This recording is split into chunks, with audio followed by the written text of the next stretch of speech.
masuk kepada materi berikutnya mengenai manusia dan sejarah. Lalu sebenarnya apa pengertian sejarah?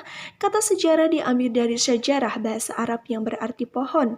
Kemudian sejarah juga diambil dalam bahasa Inggris yang berarti history, dan juga berasal dari bahasa Yunani historia yang berarti inquiry, wawancara atau interview, interogasi dari seorang saksi mata dan juga laporan mengenai hasil-hasil tindakan itu. Dari bahasa Yunani, istilah historia masuk ke dalam bahasa-bahasa lain, terutama dalam bahasa Latin. Dalam bahasa Latin, maknanya masih sama seperti dalam bahasa Yunani. Tekanannya lebih pada pengamatan langsung, penelitian, dan juga laporan. Sejarah merupakan pengalaman manusia dan ingatan manusia yang diceritakan. Dapat dikatakan bahwa manusia berperan dalam sejarah, yaitu sebagai pembuat sejarah, karena manusia yang membuat pengalaman menjadi sejarah. Manusia hidup dan berkreativitas dalam ruang dan waktu. Kisah manusia tersebut dibatasi oleh waktu dan ruang serta tempat manusia itu berada. Dari sudut pandang waktu, kreativitas manusia pada masa lampau berbeda dengan kreativitas manusia pada masa kini. Dalam hal kreativitas manusia pada masa lampau, misalnya bagaimana manusia pada zaman batu makan, minum, berpakaian, serta melakukan perjalanan, menjadi pengalaman yang diwariskan bagi masa-masa sesudahnya. Eksempel, bagaimana kreativitas manusia untuk melakukan perjalanan dari satu tempat ke tempat lainnya? Yang pertama, pada awalnya manusia menggunakan tenaganya sendiri dengan berjalan kaki, kemudian mereka memanfaatkan tenaga hewan, misalnya kuda, untuk melakukan perjalanan.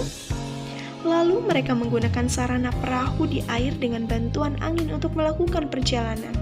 Setelah itu, kreativitas lainnya adalah penemuan roda yang pada awalnya digunakan untuk memindahkan barang. Mereka lalu menggunakan tenaga hewan sebagai penariknya.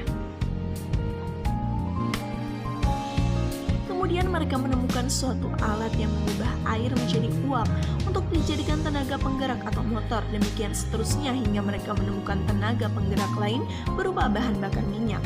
Manusia hidup dalam perubahan dan berkelanjutan.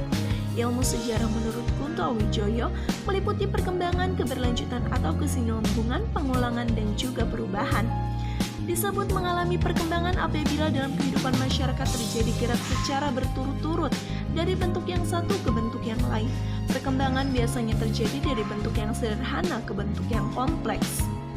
Contohnya adalah perkembangan demokrasi di Amerika yang mengikuti perkembangan kota. Pada awalnya, masyarakat di Amerika tinggal di kota-kota kecil. Di kota-kota kecil itulah kemudian tumbuh dewan-dewan kota, tempat orang-orang berkumpul. Dari kota-kota kecil berubah berproses menjadi kota-kota besar hingga menjadi kota metropolitan. Disinilah demokrasi berkembang mengikuti perkembangan. Kemudian, kesinambungan terjadi bila suatu masyarakat baru hanya melakukan adopsi lembaga-lembaga lama. Misalnya pada masa kolonial, kebijakan pemerintah kolonial mengadopsi kebiasaan lama, antara lain dalam penarikan upeti Raja Taklukan. Belanda meniru raja-raja pribumi. Sementara itu disebut pengulangan apabila peristiwa yang pernah terjadi di masa lampau terjadi lagi pada masa berikutnya. Misalnya menjelang Presiden Soekarno jatuh dari kekuasaannya tahun 60-an, banyak terjadi aksi dan demonstrasi, khususnya yang dilakukan para mahasiswa. Demikian juga yang terjadi pada era Soeharto. Banyak terjadi aksi dan demonstrasi, sedangkan dikatakan perubahan apabila dalam masyarakat terjadi perkembangan secara besar-besaran dalam waktu yang relatif singkat. Bahasan berikutnya adalah Cicero, seorang filosof Romawi, mengungkapkan bahwa barang siapa yang tidak mengenal sejarah akan tetap menjadi anak kecil.